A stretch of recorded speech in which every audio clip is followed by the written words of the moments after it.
Nunca pensé que las palabras de mi propio hijo me dolerían más que el día que enterré a su padre. Era domingo por la tarde en Ciudad de México, y yo había pasado 4 horas en la cocina preparando el mole poblano que a Alejandro tanto le gustaba. El mismo platillo que había cocinado cada domingo durante 16 años, desde que se casó con Patricia. Mis 70 años pesaban en la espalda mientras molía los chiles en el metate que había heredado de mi madre, pero lo hacía con amor, porque creía que todavía era bienvenida en esa casa.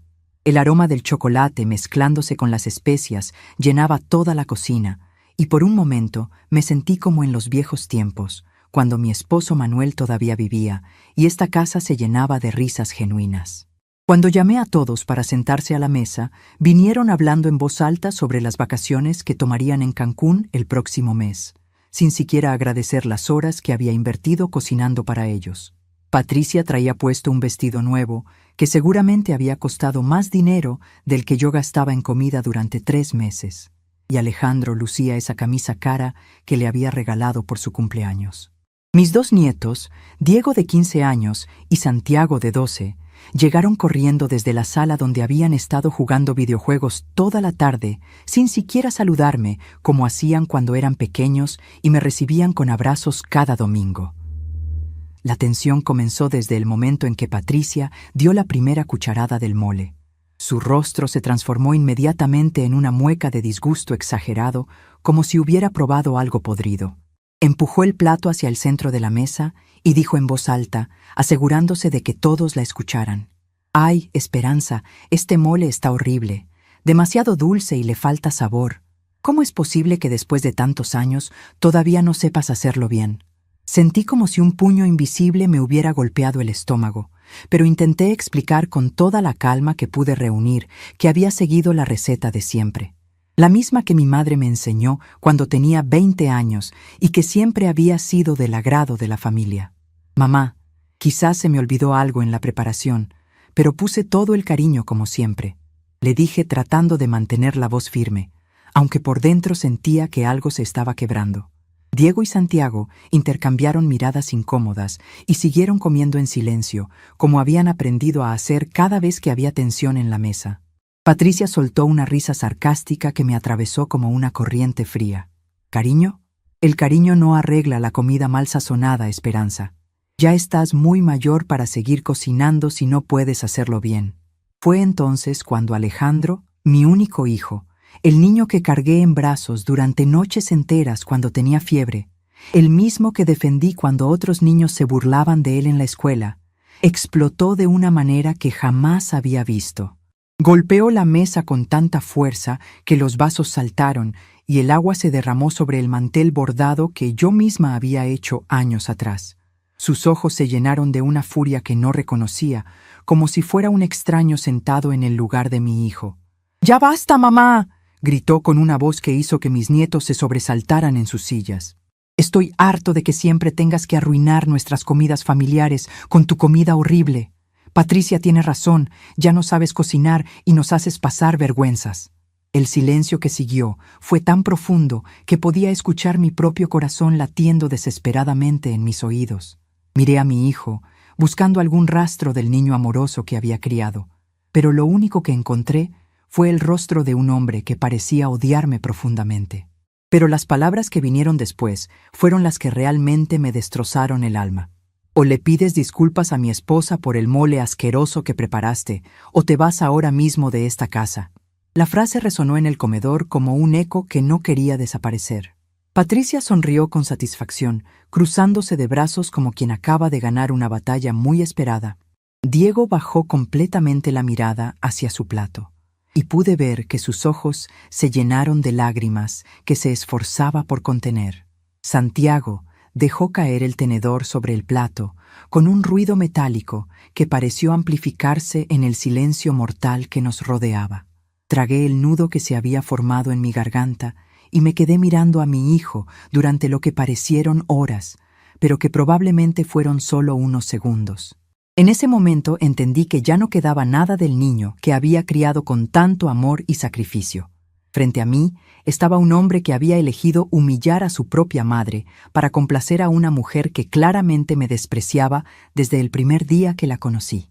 Sin decir una sola palabra, me levanté de la mesa con una dignidad que no sabía que todavía poseía y caminé hacia el cuarto trasero donde guardaba mis pocas pertenencias cuando me quedaba a dormir con ellos los fines de semana. Cada paso hacia ese cuarto me dolía más que el anterior, y podía escuchar cómo reanudaron la conversación en la mesa como si nada hubiera pasado, como si acabaran de echar de la casa a una desconocida molesta en lugar de a la madre y abuela de la familia. Escuché claramente la voz de Patricia diciendo: «Por fin, Alejandro, ya era hora de que pusieras límites. Tu madre siempre ha sido un problema en nuestra relación». La respuesta de mi hijo fue como una puñalada final en mi corazón ya destrozado. «Tienes razón, amor. Debí haber hecho esto hace mucho tiempo».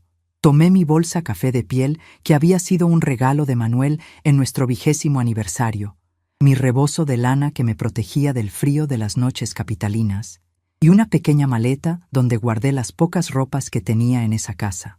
Mis manos temblaban mientras doblaba cada prenda, no de miedo, sino de una mezcla de humillación y una extraña sensación de liberación que no lograba entender completamente. En el cajón de la mesita de noche encontré la fotografía de Manuel que siempre llevaba conmigo, donde aparecía sonriendo con su uniforme de trabajador de la construcción, el mismo hombre que me había prometido que siempre me cuidaría y que nuestro hijo jamás me haría daño. Cuando regresé al comedor para dirigirme hacia la salida, ellos seguían comiendo tranquilamente, como si los últimos 15 minutos hubieran sido un mal sueño. Patricia había servido postre para todos y estaba contando una anécdota sobre sus amigas del trabajo que los hacía reír a carcajadas. Alejandro ni siquiera levantó los ojos de su plato de flan cuando pasé junto a él cargando mi maleta. Solo Diego me miró de reojo con una expresión de tristeza que me partió el corazón, pero incluso él permaneció en silencio, probablemente temiendo convertirse en el siguiente objetivo de la ira de su padre. Llegué hasta la puerta principal con las piernas temblándome, no por debilidad, sino por la adrenalina de una decisión que estaba tomando forma en mi mente sin que yo misma la entendiera completamente.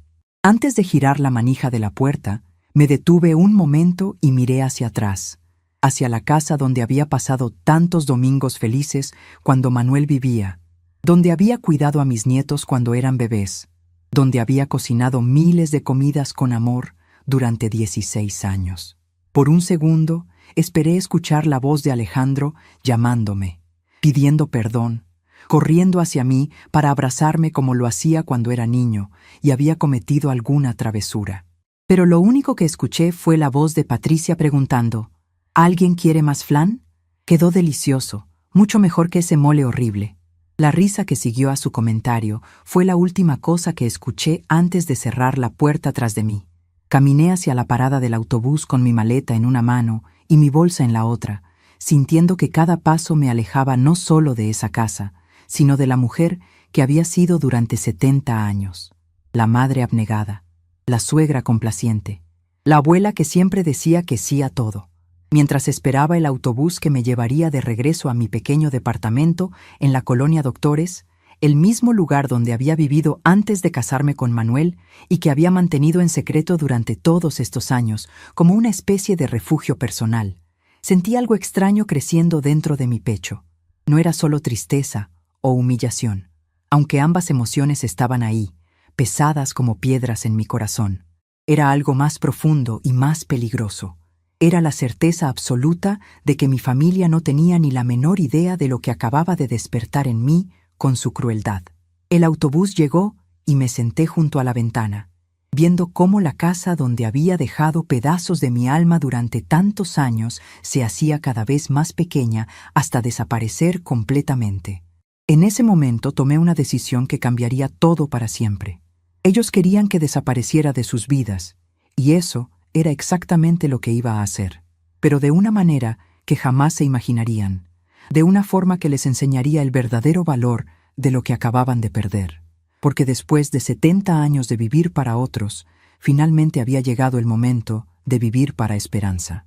Cuando llegué a mi departamento esa noche, me senté en el pequeño sillón que había comprado en un mercado de segunda mano y miré a mi alrededor. Las paredes estaban decoradas con fotografías de Manuel y recuerdos de nuestra vida juntos, pero no había ni una sola imagen de Alejandro o sus hijos. Había mantenido este lugar completamente separado de la familia que acababa de rechazarme, como si mi intuición hubiera sabido desde siempre que algún día necesitaría un refugio donde ser simplemente yo misma.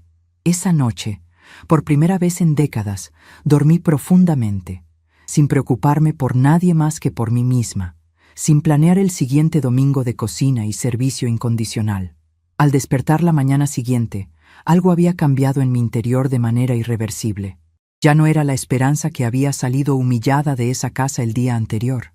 Era una mujer mayor, sí, pero también una mujer que acababa de descubrir que tenía derecho a ser respetada, amada y valorada. Y si mi propia familia no podía darme eso, entonces tendría que buscar la manera de dárselo a mí misma, costara lo que costara. Los primeros rayos de sol que entraron por la ventana de mi pequeño departamento me despertaron con una sensación extraña que tardé varios minutos en identificar. Por primera vez en 16 años, había dormido un domingo completo sin levantarme a las 5 de la mañana para comenzar a preparar la comida familiar. No había sonado ningún despertador. No había prisa por llegar temprano a casa de Alejandro para limpiar, cocinar y servir como había hecho cada fin de semana desde que Patricia llegó a nuestras vidas. Era una sensación de libertad tan desconocida que casi me asustó, como si hubiera despertado en la vida de otra persona completamente diferente.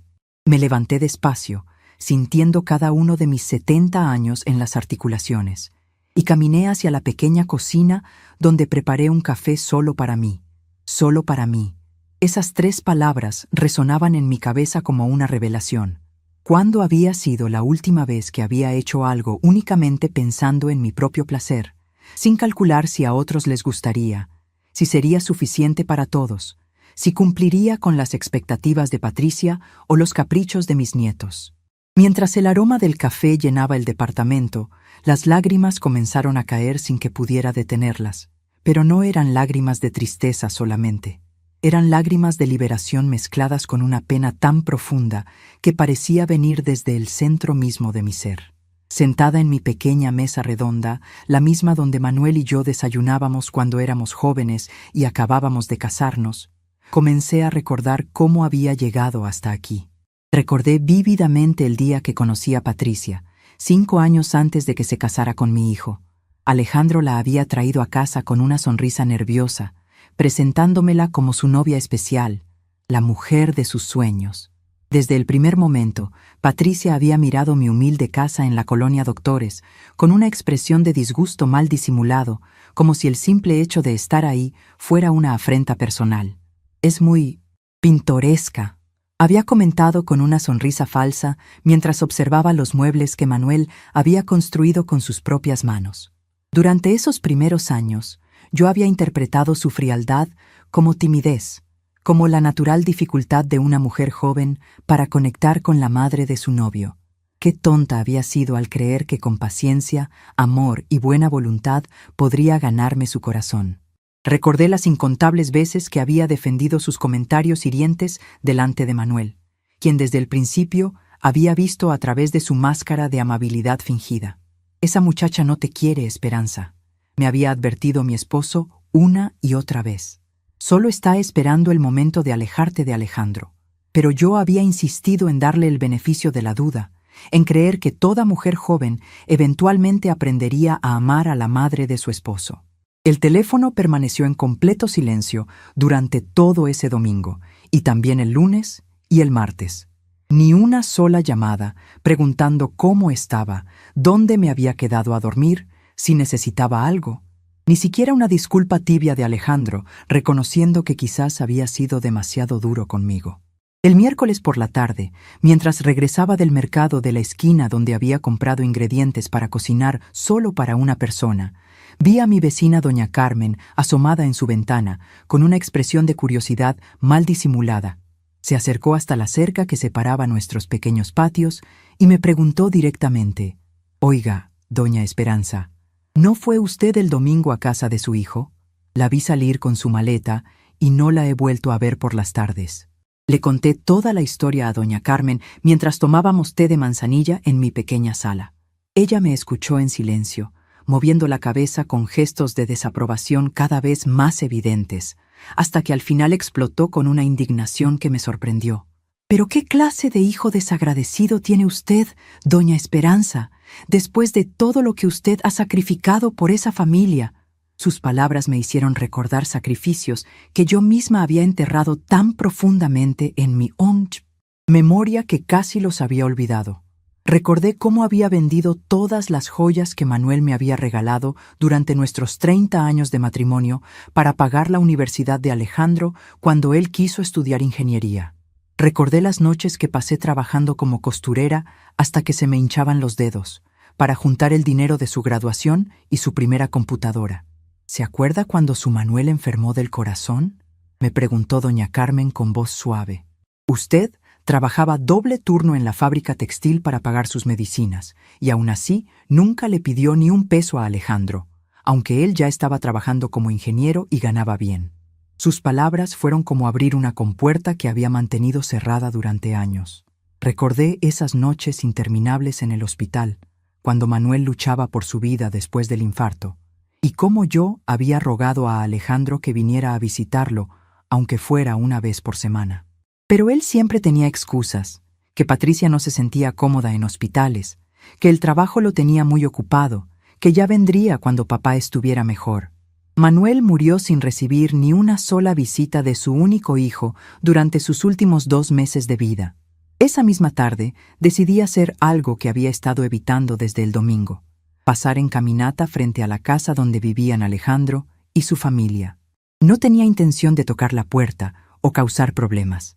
Simplemente quería ver si había alguna señal de que mi ausencia hubiera causado algún tipo de impacto en sus rutinas. Lo que vi me destrozó de una manera que no había anticipado. A través de la ventana de la cocina pude observar a Patricia preparando la cena con una sonrisa radiante, mientras Diego ponía la mesa para 4 personas en lugar de 5. 4 personas. Habían eliminado mi lugar en la mesa como si nunca hubiera existido, como si 16 años de domingos familiares hubieran sido borrados de su memoria de un plumazo. Pero lo que realmente me rompió el corazón fue ver a Santiago, mi nieto menor, sentado en la sala viendo televisión con una expresión de tristeza que conocía muy bien.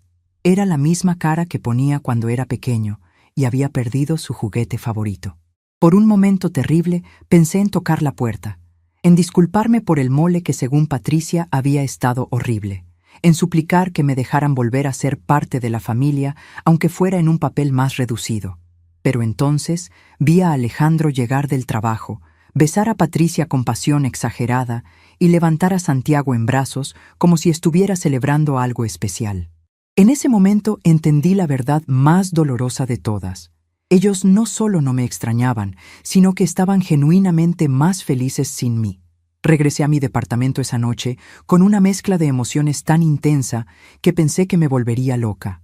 Era dolor puro combinado con una humillación tan profunda que me hacía sentir náuseas. Pero también había algo más, algo que me asustaba por su intensidad, una ira fría que crecía en mi pecho como un fuego que alguien hubiera estado alimentando durante años sin que yo me diera cuenta. Me senté en la cama que había compartido con Manuel durante tanto tiempo y miré las fotografías que decoraban mi mesita de noche. Ahí estaba mi esposo en nuestro día de boda, tan guapo con su traje prestado y su sonrisa tímida.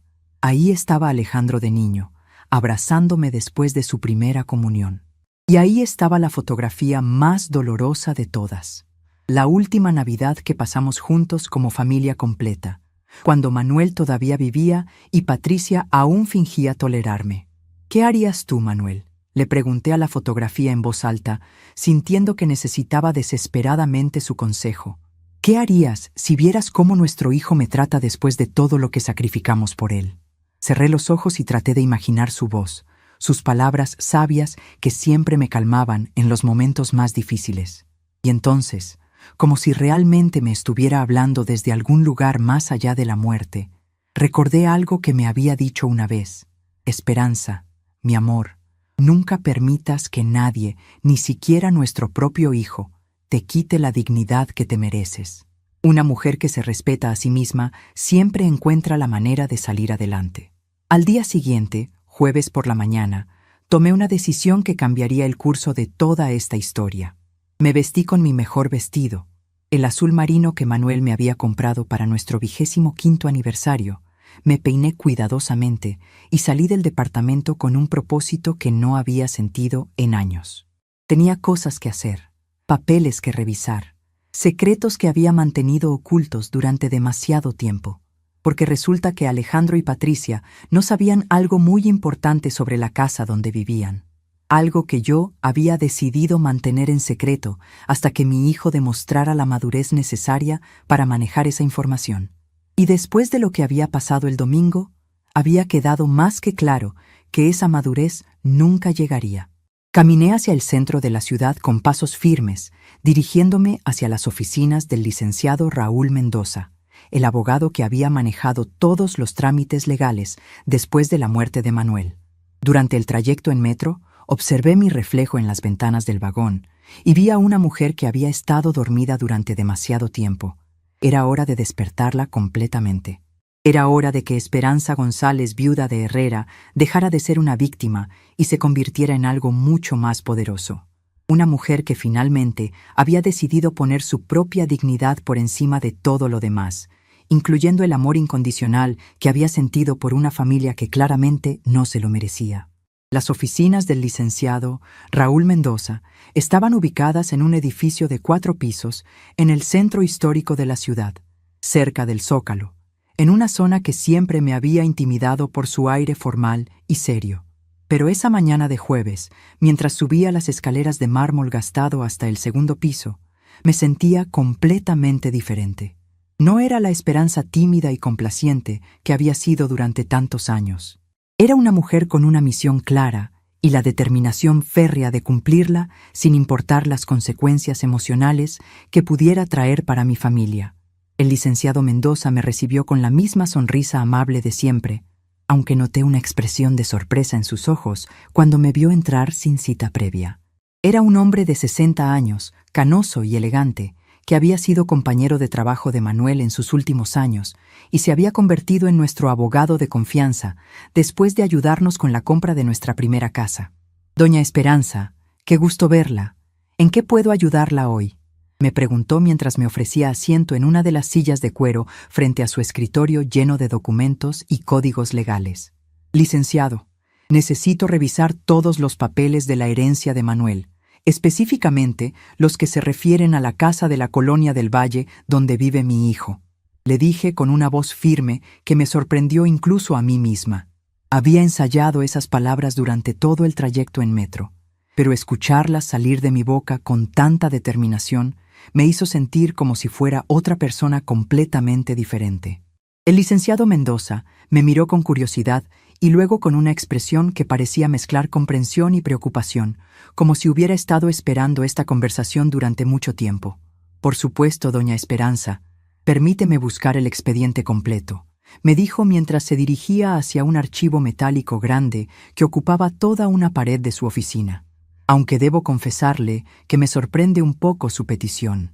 ¿Ha habido algún problema con su hijo respecto a la propiedad? Su pregunta me golpeó como una revelación dolorosa. Incluso este hombre, que apenas me conocía profesionalmente, había intuido que algo no estaba bien en mi relación familiar. Mientras él buscaba los documentos, decidí contarle toda la verdad sobre lo que había pasado el domingo anterior. Le narré cada detalle humillante.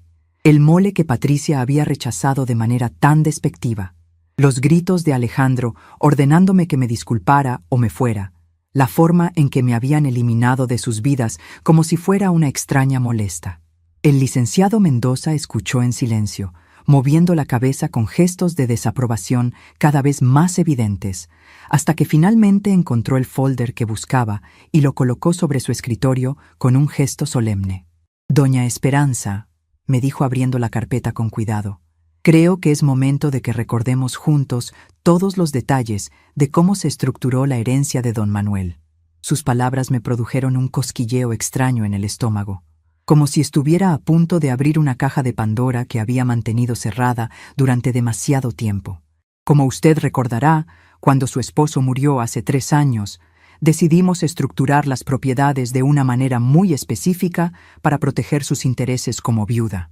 Abrió el primer documento y comenzó a explicarme algo que yo sabía perfectamente, pero que había elegido ignorar durante todo este tiempo. La casa donde vivían Alejandro, Patricia y mis nietos estaba registrada completamente a mi nombre. Manuel y yo la habíamos comprado cuando Alejandro se casó, usando el dinero de la venta de nuestra casa original, más las compensaciones laborales que Manuel había recibido al jubilarse de la empresa constructora donde trabajó durante 30 años. Su hijo nunca ha sido propietario legal de esa vivienda, doña Esperanza. Técnicamente, él y su familia son inquilinos que viven ahí por su generosidad, sin pagar renta. La información que el licenciado me estaba recordando era como redescubrir un poder que había olvidado que poseía. Durante 3 años había permitido que Alejandro y Patricia vivieran en esa casa creyendo que era suya, porque mi intención había sido transferirles la propiedad cuando mi hijo demostrara la responsabilidad y el respeto necesarios hacia su madre. Pero después de lo que había pasado el domingo, había quedado claro que esa madurez nunca llegaría. ¿Qué opciones legales tengo, licenciado?, le pregunté con una calma que me asombró. Como única propietaria registrada, usted tiene derecho absoluto sobre esa propiedad, me explicó mientras revisaba cuidadosamente cada página del expediente. Puede venderla, rentarla a terceros o incluso recuperar la posesión del inmueble. En el caso de que decidiera que los actuales ocupantes desalojen la casa, tendríamos que seguir un proceso legal de notificación que les daría 30 días para encontrar otro lugar donde vivir. Sus palabras resonaron en mi cabeza como música celestial. Por primera vez en años me sentía verdaderamente poderosa, dueña de mi propio destino. Quiero que prepare todos los documentos necesarios para recuperar mi casa, licenciado, le dije sin vacilar ni un segundo. Y también quiero que revise todas mis otras propiedades y cuentas bancarias. Es hora de que haga algunos cambios importantes en mi vida. El licenciado Mendoza sonrió con una expresión que mezclaba admiración y respeto, como si finalmente estuviera viendo a la verdadera Esperanza que había estado escondida debajo de años de sumisión y complacencia excesiva. Durante las siguientes 2 horas revisamos meticulosamente cada aspecto de mi situación financiera. Fue como abrir los ojos después de un sueño muy largo y darme cuenta de que era mucho más independiente de lo que había creído durante todos estos años. Además de la casa donde vivía mi familia, tenía 2 pequeños departamentos en la colonia Roma que Manuel había comprado como inversión y que yo había estado rentando discretamente. También tenía una cuenta de ahorros con más dinero del que recordaba, producto de años de pensión de viudez que había ido acumulando sin gastarlo porque vivía de manera muy modesta en mi pequeño departamento. Doña Esperanza, perdone que le pregunte algo personal, me dijo el licenciado mientras organizaba todos los documentos en orden cronológico. Pero, ¿su hijo sabe sobre estas propiedades adicionales y sus ahorros? Su pregunta me hizo sonreír por primera vez en días. No, Alejandro no sabía nada sobre mi verdadera situación económica. Durante años había mantenido esa información en privado, no por desconfianza, sino porque siempre había creído que un día se la entregaría como una sorpresa maravillosa cuando él realmente la necesitara y la mereciera. No, licenciado, mi hijo cree que soy una viuda pobre que depende de su caridad para sobrevivir, le respondí con una ironía que me sorprendió. Ha sido más fácil permitir que piense eso a tener que explicarle por qué no le he entregado su herencia completa.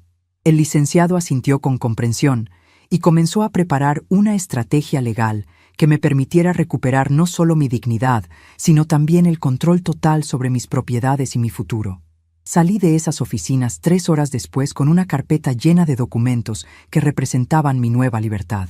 El proceso de desalojo sería iniciado esa misma semana, y en 30 días exactos, Alejandro y su familia tendrían que encontrar un nuevo lugar donde vivir. Pero eso no era todo. También había autorizado al licenciado para que cancelara todas las ayudas económicas que discretamente había estado proporcionando a mi familia durante años, el pago mensual del colegio privado de mis nietos, la mensualidad del auto de Patricia y los 500 pesos que discretamente transfería cada mes a la cuenta de Alejandro para gastos extras. Durante el camino de regreso a casa, me detuve en el Palacio de Bellas Artes y me senté en las escalinatas a observar a la gente pasar. Había algo profundamente liberador en estar ahí sola, sin prisa, sin nadie esperándome para cocinar o limpiar o satisfacer sus necesidades. Por primera vez en décadas, mi tiempo me pertenecía completamente. Una pareja de jóvenes enamorados se besaba cerca de la fuente, y en lugar de sentir nostalgia por mi juventud perdida, sentí una extraña sensación de esperanza. A los 70 años, finalmente estaba aprendiendo a vivir para mí misma. Esa noche, mientras preparaba una cena simple solo para una persona, sonó el teléfono. Era un número desconocido, pero cuando contesté, reconocí inmediatamente la voz nerviosa de Diego, mi nieto mayor. «Abuela Esperanza», me dijo con una voz que temblaba ligeramente. «¿Puedo hablar contigo? Es que las cosas están muy raras en casa desde el domingo, y yo quería decirte que siento mucho lo que pasó». Sus palabras me atravesaron el corazón como una flecha tibia, y por un momento estuve a punto de olvidar toda mi determinación de mantenerme firme. «Dime, mi niño, ¿qué está pasando en la casa?», le pregunté, aunque una parte de mí ya sabía la respuesta. Diego me contó que sus padres habían estado discutiendo todos los días desde mi partida, que Patricia estaba especialmente irritable y que Alejandro parecía preocupado por algo que no quería explicar. «Ayer escuché a mamá decir por teléfono que ojalá tú no causes problemas, abuela». «¿Qué quiso decir con eso?». Su pregunta me hizo sonreír con una satisfacción que no sabía que era capaz de sentir. «No te preocupes por eso, Diego. Solo asegúrate de estudiar mucho y ser un buen hermano para Santiago». Le respondí con todo el amor que sentía por él, pero sin revelar nada sobre los cambios que estaban por llegar. «Y recuerda siempre que tu abuela te ama más de lo que las palabras pueden expresar, sin importar lo que pase». Cuando colgué el teléfono, supe que esa había sido la última conversación normal que tendría con mi familia por mucho tiempo. Los siguientes días los dediqué a preparar meticulosamente mi nueva vida. Visité los departamentos que tenía en renta para asegurarme de que todo estuviera en orden. Abrí nuevas cuentas bancarias en una institución diferente donde Alejandro no tuviera acceso. E incluso comencé a buscar un departamento más grande y mejor ubicado donde pudiera vivir con la comodidad que mis ahorros me permitían. Era como renacer a los 70 años, como descubrir que había una versión de mí misma que nunca había tenido oportunidad de existir. El jueves de la semana siguiente, exactamente 7 días después de mi visita al licenciado Mendoza, llegó el momento que había estado esperando con una mezcla de nervios y anticipación. El oficial de justicia se dirigiría esa tarde hacia la casa de la Colonia del Valle para entregar formalmente la notificación de desalojo. Decidí estar presente, no para causar drama, sino para ver con mis propios ojos el momento en que mi familia finalmente entendería que habían subestimado gravemente a la mujer a la que habían echado de su casa como si fuera basura. Me estacioné al final de la calle, en un lugar desde donde podía observar perfectamente la entrada de la casa sin ser vista, y esperé. A las 4 de la tarde en punto, el oficial llegó en su automóvil oficial y caminó con paso firme hacia la puerta principal. El corazón me latía tan fuerte que pensé que me daría un infarto, pero no era de miedo. Era la adrenalina pura de una mujer que finalmente había decidido recuperar su poder después de décadas de entregárselo gratuitamente a personas que no lo valoraban. Era el momento de la verdad que cambiaría todo para siempre. Desde mi posición estratégica al final de la calle, pude ver perfectamente cuando Alejandro abrió la puerta principal y se encontró cara a cara con el oficial de justicia. Incluso a la distancia, noté cómo su expresión cambió dramáticamente de curiosidad casual a una palidez mortal que se extendió por todo su rostro, como si acabara de recibir noticias de una tragedia familiar. El oficial le entregó el sobre oficial con el sello del juzgado, y yo observé cómo las manos de mi hijo temblaron visiblemente mientras rasgaba el papel para leer su contenido. Patricia apareció detrás de él con una expresión de alarma, todavía usando el delantal de cocina que indicaba que había estado preparando la comida vespertina. Vi cómo se asomó por encima del hombro de Alejandro para leer el documento, y su reacción fue incluso más dramática que la de mi hijo. Se llevó ambas manos a la boca como si estuviera tratando de contener un grito, y luego comenzó a señalar el papel mientras le decía algo a Alejandro con gestos desesperados que no podía escuchar desde mi distancia, pero que definitivamente no eran de tranquilidad. El oficial les explicó algo brevemente, probablemente los detalles legales del proceso de desalojo, antes de regresar a su automóvil y marcharse. Durante varios minutos después de que se fue, Alejandro y Patricia permanecieron parados en la entrada de la casa, leyendo y releyendo el documento como si esperaran que las palabras cambiaran mágicamente ante sus ojos. Finalmente, Patricia comenzó a caminar de un lado a otro frente a la puerta, gesticulando con las manos de una manera que claramente indicaba pánico, mientras Alejandro permanecía inmóvil como una estatua, con el papel colgando de su mano derecha. Decidí irme antes de que comenzaran a buscar por la calle, sospechando que yo podría estar observando desde algún lugar cercano. Durante el trayecto de regreso a mi departamento, me sentí extrañamente vacía, como si hubiera estado cargando un peso enorme durante años y finalmente me hubiera liberado de él. No sentía alegría maliciosa ni satisfacción vengativa. Solo sentía una paz profunda, como la que debe experimentar una persona después de tomar una decisión difícil, pero necesaria, que había estado posponiendo durante demasiado tiempo. Esa misma noche, aproximadamente a las 9, mi teléfono comenzó a sonar de manera insistente. Era Alejandro, por supuesto, y cuando contesté, su voz sonaba completamente diferente a como la había escuchado en años. Ya no era el tono autoritario y despectivo que había usado conmigo el domingo anterior. Era la voz de un hombre asustado, desesperado, casi suplicante. «Mamá, por favor, dime que esto es una broma. Dime que tú no tienes nada que ver con esta notificación de desalojo». «No es ninguna broma, Alejandro», le respondí con una calma que me sorprendió incluso a mí misma. «Es simplemente la consecuencia natural de tus acciones del domingo pasado. Me dijiste que me fuera de tu casa, y eso fue exactamente lo que hice. Pero resulta que técnicamente no era tu casa, sino la mía».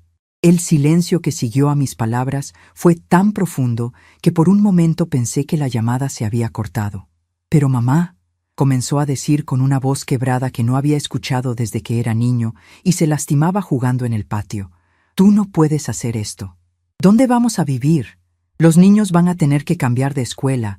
Patricia va a...» «Mamá, por favor, perdóname por lo que dije. Estaba enojado. No lo dije en serio. Tú sabes que te queremos, que eres parte de nuestra familia».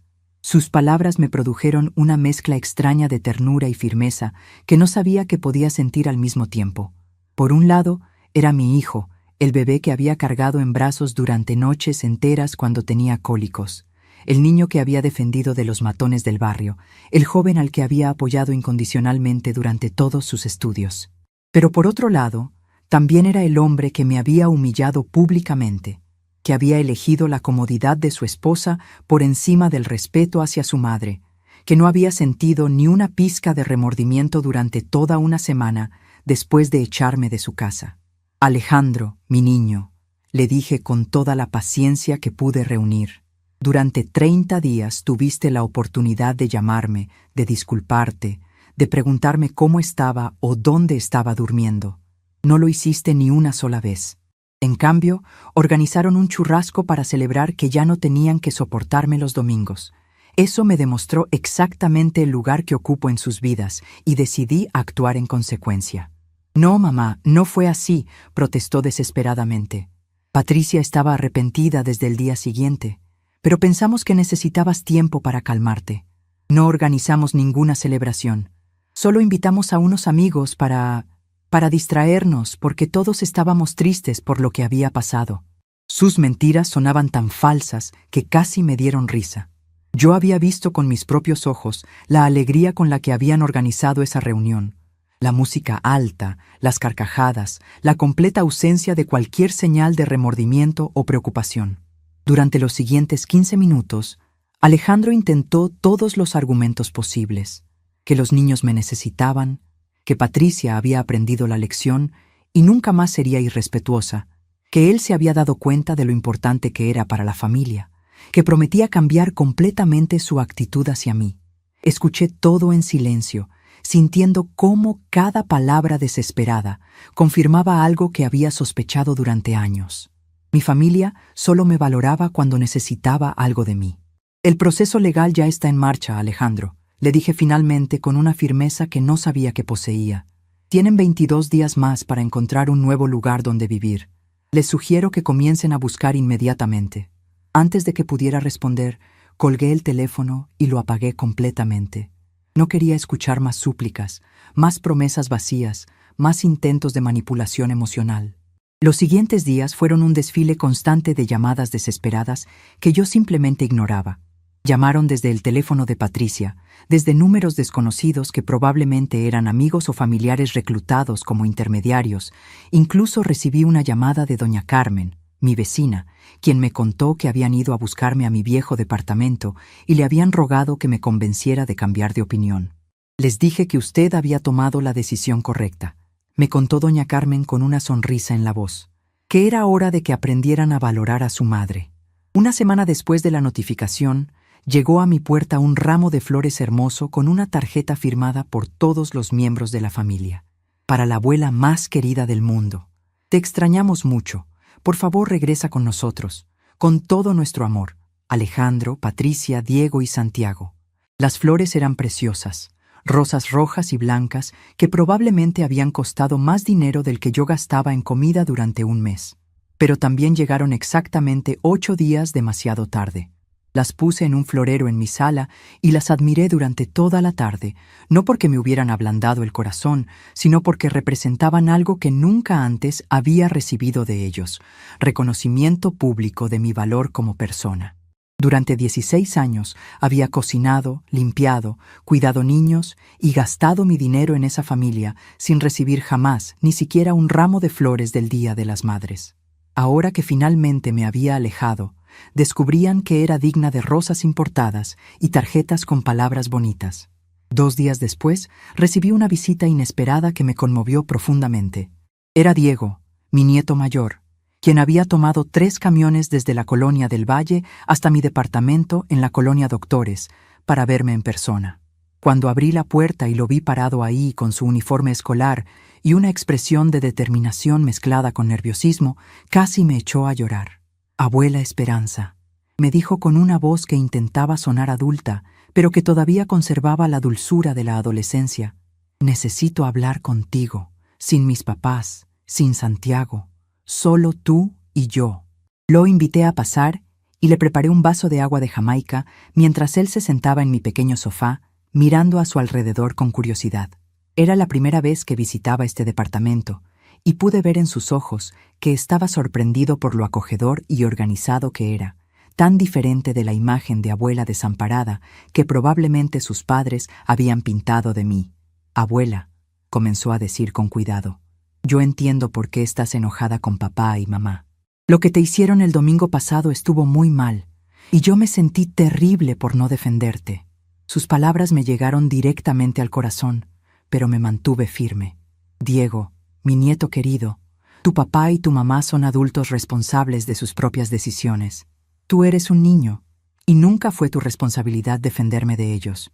Le expliqué que mi decisión no había sido tomada por capricho o venganza, sino después de años de faltas de respeto acumuladas que habían culminado en esa humillación pública del domingo. «Pero abuela», me dijo con lágrimas en los ojos, «¿qué va a pasar con nosotros? Papá está muy asustado porque no tenemos dinero para rentar otra casa igual de grande y mamá llora todos los días. Santiago me pregunta constantemente cuándo vas a regresar porque dice que la comida ya no sabe igual sin ti». Cada una de sus palabras era como una pequeña puñalada en mi corazón, pero también me recordaba por qué había tomado esta decisión tan dolorosa pero necesaria. «Diego, escúchame bien», le dije tomando sus manos entre las mías. «Yo siempre los voy a amar a ti y a Santiago más de lo que las palabras pueden expresar. Ustedes son mis nietos, y eso nunca va a cambiar. Pero también necesito que entiendan que su abuela merece respeto y dignidad, y que cuando alguien me trata mal, incluso si es mi propio hijo, tengo derecho a alejarme para protegerme». Le prometí que encontraríamos maneras de mantener nuestra relación sin que eso significara que yo tenía que tolerar el maltrato de sus padres. Cuando Diego se fue esa tarde, Después de abrazarme con una fuerza que me recordó lo mucho que lo amaba, supe que había tomado la decisión correcta. Mi familia finalmente estaba aprendiendo que Esperanza González, viuda de Herrera, no era una mujer que se podía dar por sentada, humillar públicamente y después recuperar con flores bonitas y promesas vacías. Era una mujer que había descubierto su propio valor después de 70 años de vivir para otros y que ya no estaba dispuesta a sacrificar su dignidad por mantener una paz familiar falsa. Al final de esa semana, exactamente 14 días después de la notificación oficial, el teléfono sonó una última vez. Era Alejandro, pero su voz había cambiado completamente. Ya no sonaba desesperada o suplicante. Sonaba resignada, derrotada, pero también por primera vez en años, genuinamente humilde. «Mamá», me dijo simplemente, «quería avisarte que ya encontramos un lugar donde vivir. Es más pequeño, en una colonia menos bonita, pero es lo que podemos permitirnos. También quería decirte que entiendo por qué lo hiciste. Finalmente entiendo. Han pasado 8 meses desde aquella última conversación telefónica con Alejandro, cuando su voz finalmente sonó diferente, humilde, genuinamente arrepentida. 8 meses desde que escuché por primera vez en años las palabras «entiendo por qué lo hiciste» salir de los labios de mi hijo. Y ahora, sentada en la terraza de mi nuevo departamento en la colonia Roma Norte, con una taza de café recién hecho en mis manos y el sol matutino acariciando mi rostro de 70 años, puedo decir con certeza absoluta que nunca me había sentido tan en paz conmigo misma como me siento en este momento. Este departamento que elegí como mi nuevo hogar es todo lo que soñé durante décadas sin atreverme a admitirlo. Tiene 2 recámaras amplias, una sala luminosa con ventanales grandes que dan a un pequeño jardín comunitario y una cocina moderna donde puedo preparar exactamente lo que quiero comer, cuando quiero comerlo, sin tener que calcular porciones para 5 personas o preocuparme por los gustos exigentes de una nuera desagradecida. La terraza es mi lugar favorito, especialmente durante estas mañanas de noviembre cuando la temperatura es perfecta y puedo escuchar a los pájaros cantando en los árboles de la calle. Cada mañana sigo la misma rutina que he desarrollado durante estos meses, y cada día me sorprende lo mucho que disfruto la simplicidad de vivir solo para mí misma. Me despierto naturalmente a las 7, sin alarma, porque mi cuerpo ha aprendido a descansar verdaderamente por primera vez en décadas. Preparo mi café en la cafetera italiana que me compré como regalo de cumpleaños. Tomo mis vitaminas junto al desayuno que elijo cada día según mis antojos, y luego salgo a caminar por las calles arboladas del barrio durante 1 hora completa. Durante estas caminatas matutinas he descubierto un México que nunca había tenido tiempo de apreciar cuando mi vida giraba completamente alrededor de las necesidades de otros. Me he hecho amiga de Doña Esperanza, la señora que vende flores en la esquina de Álvaro Obregón, y siempre me separa las mejores rosas para el pequeño florero de mi sala. Conozco al señor Roberto, el dueño de la panadería donde compro mis conchas favoritas los sábados por la mañana, y él siempre tiene una sonrisa y una pregunta cariñosa sobre cómo he estado. Son relaciones sencillas, genuinas, sin las complicaciones emocionales y las expectativas agotadoras que caracterizan los vínculos familiares disfuncionales. Los martes y jueves por la tarde asisto a clases de pintura en acuarela en la Casa de Cultura de la colonia, algo que nunca había imaginado que podría hacer a mi edad. Resulta que tengo un talento natural para capturar paisajes, especialmente los atardeceres sobre la Ciudad de México, que puedo ver desde mi terraza en los días despejados. Mi maestra, la profesora Carmen, una mujer de 60 años que se jubiló de ser arquitecta para dedicarse al arte, me ha dicho varias veces que mis pinturas tienen una serenidad y una profundidad emocional que solo pueden venir de alguien que ha encontrado verdadera paz interior. Los viernes por la noche he empezado a ir a un club de lectura que se reúne en una librería de Viejo de la Condesa. Somos 8 mujeres de diferentes edades que nos juntamos a discutir novelas, biografías y libros de poesía mientras tomamos té y comemos galletas caseras que cada una trae por turnos. Es increíble descubrir a los 70 años que tengo opiniones interesantes sobre literatura, que puedo mantener conversaciones estimulantes con personas que me conocieron ya como la esperanza libre e independiente, sin cargar con la historia de décadas de abnegación y sacrificio familiar. Esta mañana, mientras regaba cuidadosamente las begonias y los geranios que cultivo en macetas alrededor de mi terraza, escuché el teléfono sonar desde la sala. Ya no me sobresalto cuando suena, como me pasaba durante los primeros meses después de la mudanza, cuando cada timbrazo me producía una mezcla de esperanza y temor de que fuera alguien de mi familia tratando de restablecer contacto. Ahora el teléfono suena ocasionalmente con llamadas de mis nuevas amigas, de algún proveedor de servicios, o simplemente con números equivocados que contesto con paciencia y amabilidad. Dejé que el teléfono sonara hasta que se fue a buzón de voz y continué con mi rutina de cuidar las plantas, una actividad que he descubierto que me tranquiliza profundamente y me conecta con algo esencial sobre el ciclo de la vida. Estas flores, que elegí específicamente porque son resistentes y florecen hermosamente, incluso sin cuidados excesivos, me recuerdan constantemente que la belleza puede surgir cuando uno tiene las condiciones adecuadas de respeto, cuidado apropiado y espacio para crecer sin interferencias tóxicas. Después de terminar con las plantas, decidí escuchar el mensaje que habían dejado, más por cortesía que por verdadera curiosidad. Era la voz de Alejandro, que reconocí inmediatamente a pesar de que sonaba diferente, más madura, menos segura de sí misma que cuando era el hombre prepotente que me echó de su casa hace 8 meses. «Mamá», decía el mensaje con una voz que parecía cargada de emociones contenidas. «Sé que probablemente no quieres hablar conmigo y entiendo perfectamente por qué, pero quería contarte que Patricia y yo nos estamos divorciando».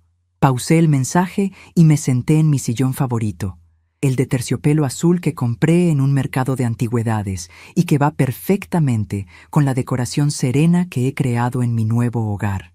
No sentía alegría maliciosa por la noticia, ni satisfacción vengativa, ni siquiera sorpresa particular. Simplemente sentía una especie de neutralidad compasiva, como cuando uno se entera de las dificultades de un conocido lejano, por quien no siente animosidad, pero tampoco responsabilidad emocional. Continué escuchando el mensaje.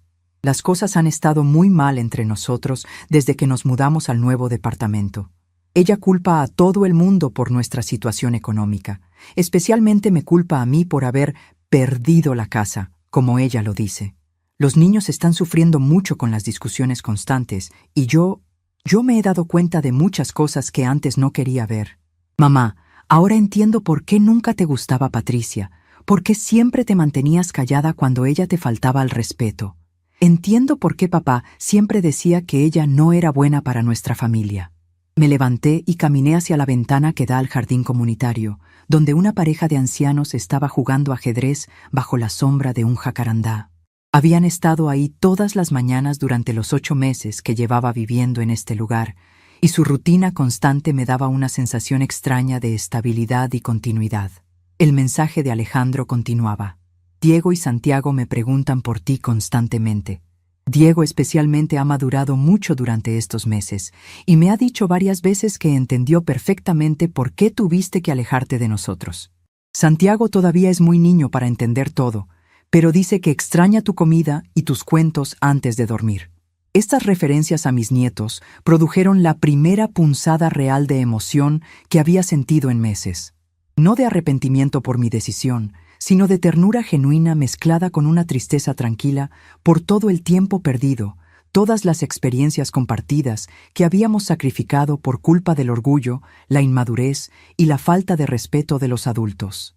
Pero incluso esa tristeza estaba templada por la certeza absoluta de que había hecho lo correcto, de que no había otra manera de enseñarles el valor del respeto y las consecuencias de sus acciones. Mamá, no te estoy llamando para pedirte que regreses o para que nos perdones, continuaba el mensaje, y estas palabras captaron mi atención completa porque representaban un nivel de madurez que nunca antes había escuchado en la voz de mi hijo. Solo quería que supieras que finalmente entiendo todo lo que hiciste por nosotros durante tantos años y todo lo mal que te tratamos a cambio. Quería que supieras que estoy criando a los niños de manera diferente ahora, enseñándoles a valorar a las personas que los aman, especialmente a las mujeres de la familia que siempre están dispuestas a sacrificarse por otros. Borré el mensaje antes de que terminara de reproducirse completamente. No necesitaba escuchar más disculpas, más promesas de cambio, más reconocimientos tardíos de mi valor como madre y abuela. Ya no buscaba validación externa de mis decisiones o confirmación de que había actuado correctamente. Había encontrado una paz tan profunda conmigo misma que las opiniones de otros, incluso las de mi propia familia, habían perdido el poder de afectarme emocionalmente de manera significativa. Esa tarde, mientras pintaba un atardecer particularmente hermoso que se veía desde mi terraza, con tonos naranjas y rosas que se reflejaban en las ventanas de los edificios vecinos, recibí una sorpresa inesperada. Alguien tocó a mi puerta con golpes suaves, casi tímidos, y cuando fui a abrir, encontré a Diego parado en el pasillo, con una expresión mezcla de nerviosismo y determinación que me recordó vívidamente a Alejandro cuando era niño y había hecho alguna travesura. «Hola, abuela Esperanza», me dijo con una voz que había cambiado notablemente durante estos 8 meses, ahora más grave y madura. «Espero que no te moleste que haya venido sin avisar. Tomé el metro desde casa y quería verte». Había crecido considerablemente. Ya no era el niño de 15 años que había visitado mi departamento anterior, sino un joven de 16 que claramente estaba navegando los desafíos de convertirse en adulto en circunstancias familiares complicadas. Lo invité a pasar y le preparé un vaso de agua de Jamaica mientras él observaba mi nuevo hogar con una expresión de aprecio genuino. «Abuela, este lugar es hermoso», me dijo mientras admiraba mis acuarelas colgadas en las paredes de la sala. «Se ve tan tranquilo, tan diferente de nuestra casa, donde siempre hay gritos o tensión».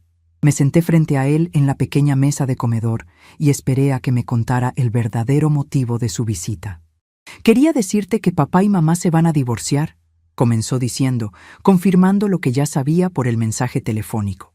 «Y también quería pedirte perdón por no haber hecho nada para defenderte ese domingo cuando todo pasó. Yo sabía que lo que estaban haciendo estaba mal, pero tuve miedo de meterme en problemas». Sus palabras me conmovieron profundamente, no porque necesitara sus disculpas, sino porque demostraban un nivel de madurez emocional y responsabilidad personal que muchos adultos never desarrollan. «Diego, mi nieto querido», le dije tomando sus manos entre las mías, notando cómo habían crecido y se habían vuelto más ásperas, las manos de un joven que estaba convirtiéndose en hombre. «Tú eras un niño en una situación muy difícil. Nunca fue tu responsabilidad protegerme de los adultos de la familia. El hecho de que ahora puedas reflexionar sobre lo que pasó y sentir empatía hacia mí demuestra que estás creciendo con un corazón bueno y una conciencia clara». Pasamos 2 horas conversando sobre su vida, sus estudios, sus planes para el futuro y sobre los cambios que había observado en su padre desde la separación. Me contó que Alejandro había empezado a asumir responsabilidades domésticas que antes siempre delegaba en Patricia o en mí, que estaba cocinando para él y Santiago con resultados desastrosos pero con esfuerzo genuino, y que había comenzado a hablar con sus hijos sobre la importancia de tratar a las mujeres con respeto y dignidad. Cuando llegó la hora de que se fuera, Diego me abrazó con una fuerza que me recordó cuánto lo amaba, pero también con una madurez nueva que me hizo sentir orgullosa del joven en que se estaba convirtiendo.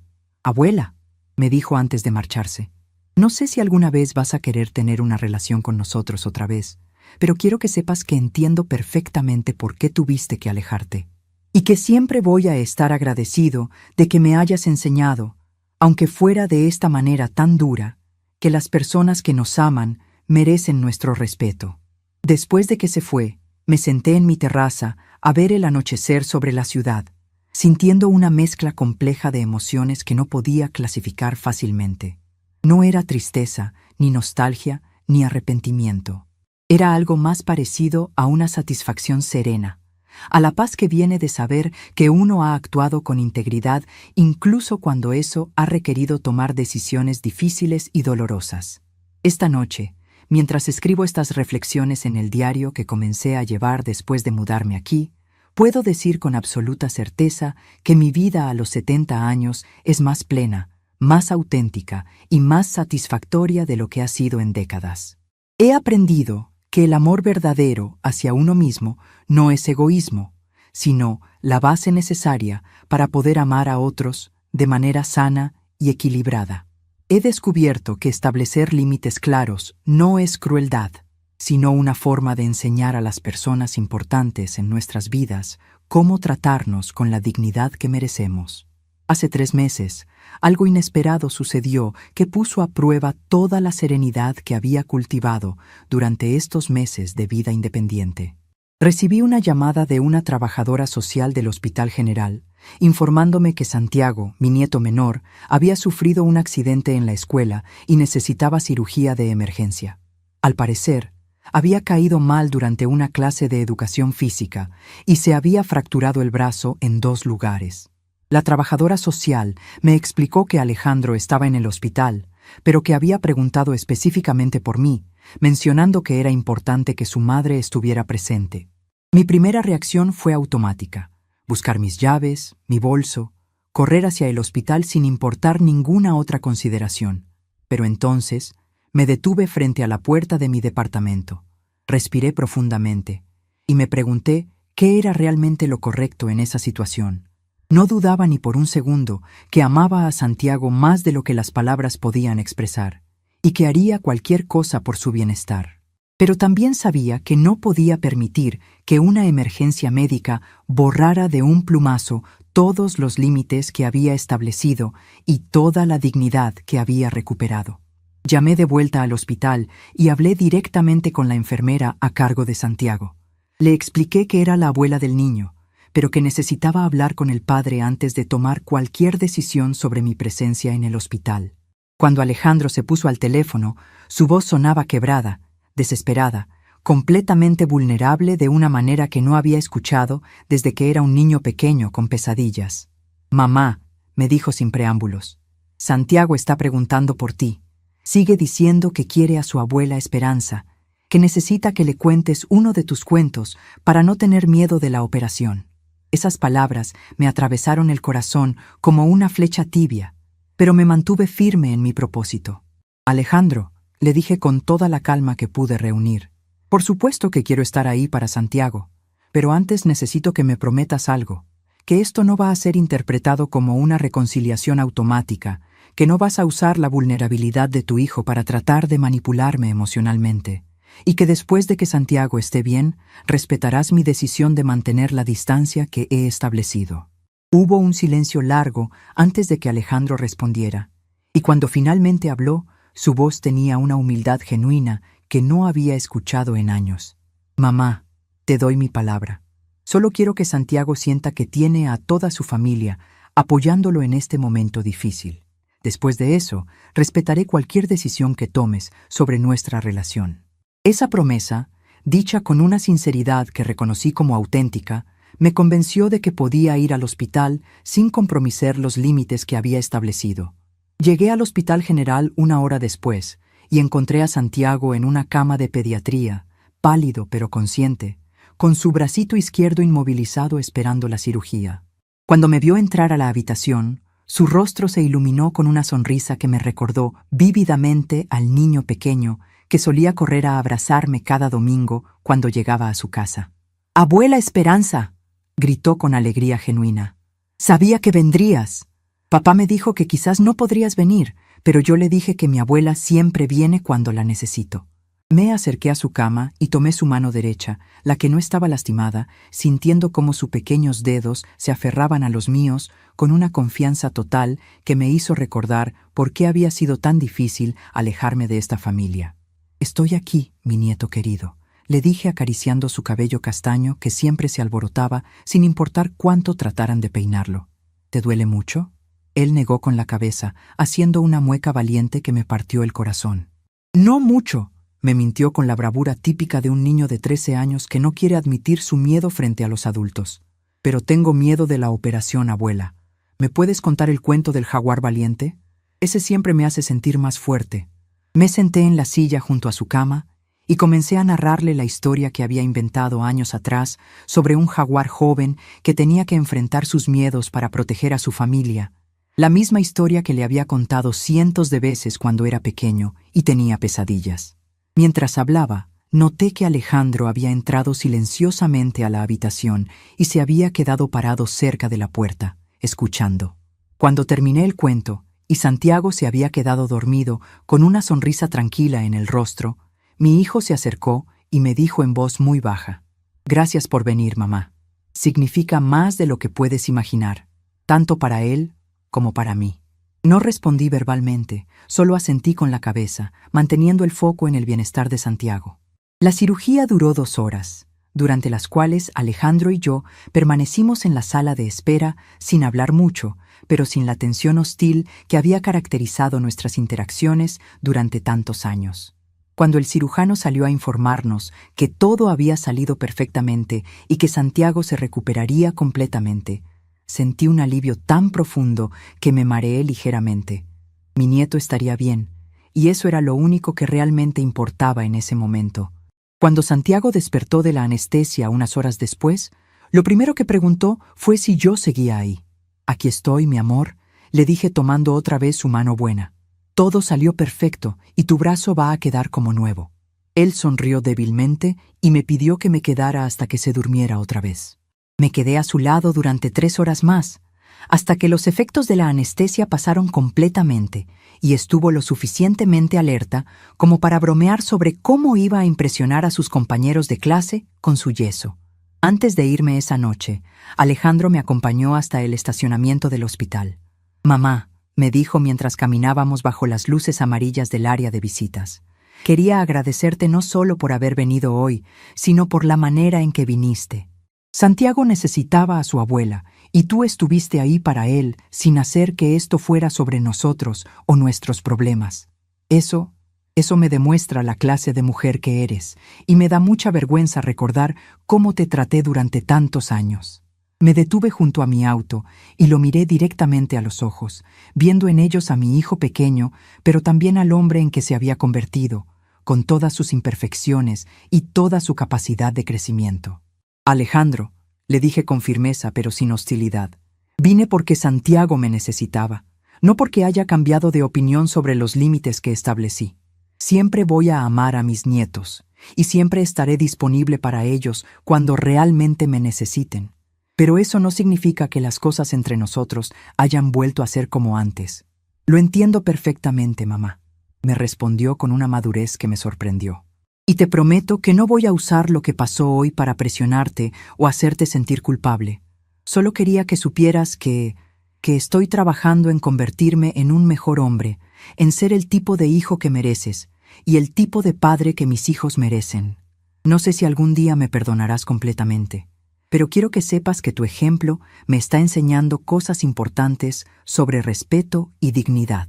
Regresé a mi departamento esa noche con una mezcla de emociones complejas que tardé varios días en procesar completamente. No me arrepentía para nada de haber ido al hospital, pero tampoco había sentido ningún impulso de reconciliación inmediata o de perdonar y olvidar todo lo que había pasado. Había ido porque mi nieto me necesitaba, punto, y había logrado mantener mis límites emocionales incluso en una situación tan cargada de emociones. Eso me hizo sentir orgullosa de la mujer en que me había convertido durante estos meses de vida independiente. 2 semanas después de la cirugía de Santiago, recibí una tarjeta de agradecimiento dibujada por él con su mano buena. Era un dibujo colorido de una abuela con cabello gris, abrazando a un niño con yeso en el brazo, y abajo había escrito con su letra infantil: «Gracias, abuela Esperanza, por venir cuando te necesité. Eres la mejor abuela del mundo y siempre te voy a querer». Guardé esa tarjeta en la gaveta especial, donde conservo los pocos recuerdos que quiero preservar de mi vida familiar.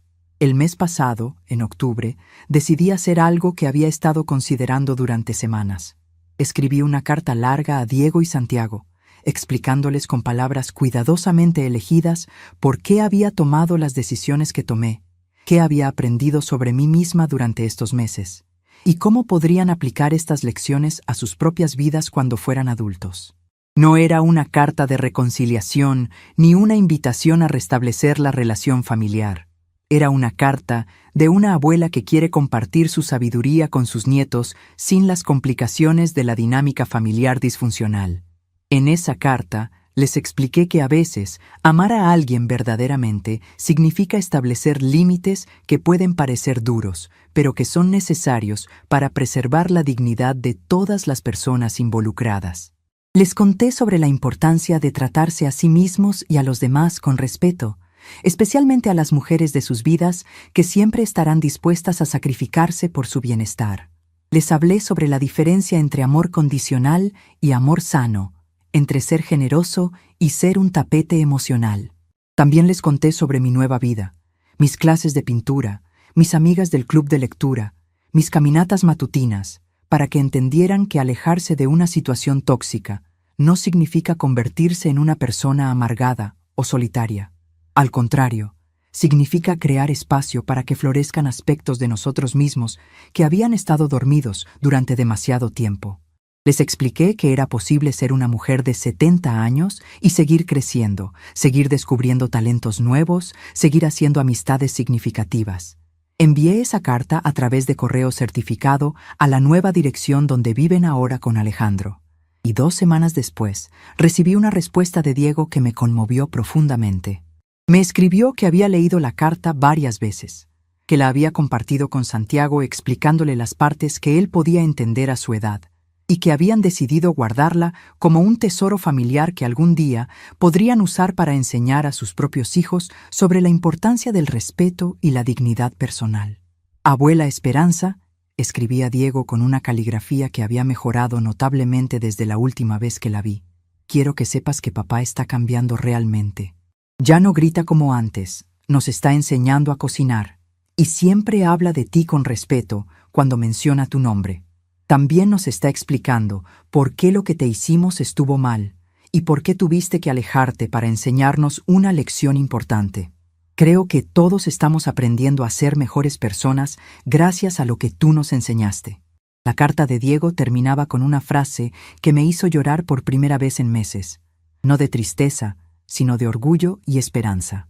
No sé si algún día podremos volver a ser una familia normal, pero quiero que sepas que siempre voy a estar agradecido de que mi abuela haya sido lo suficientemente fuerte y valiente para enseñarnos lo que realmente significa amar a alguien de manera correcta. A veces, cuando el viento mueve las hojas de mi jacarandá y llena mi terraza con su perfume dulce, cierro los ojos y susurro una pequeña oración de gratitud por haber encontrado el coraje necesario para alejarme de una situación que me estaba destruyendo lentamente. No sé si algún día habrá reconciliación con mi familia, si mis nietos y yo podremos construir una relación nueva basada en respeto mutuo, o si mi historia con Alejandro terminó definitivamente ese domingo de humillación. Y la verdad es que ya no me angustia no saberlo. Esta mañana, mientras tomaba mi café en la terraza, viendo a los niños del barrio caminar hacia la escuela con sus mochilas coloridas, reflexioné sobre todo lo que había vivido durante estos 10 meses desde aquel domingo terrible que cambió mi vida para siempre.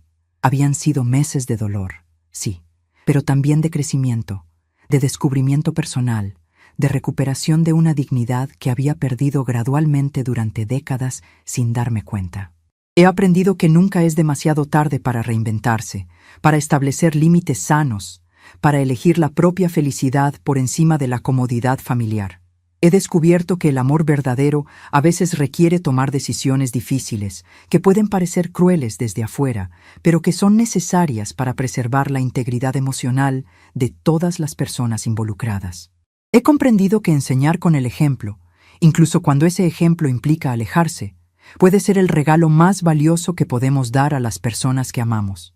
Ahora, sentada en mi terraza mientras escribo las últimas páginas de este diario, que se ha convertido en el testimonio de mi transformación, puedo decir con absoluta certeza que soy más feliz, más auténtica y más completa como persona de lo que he sido jamás.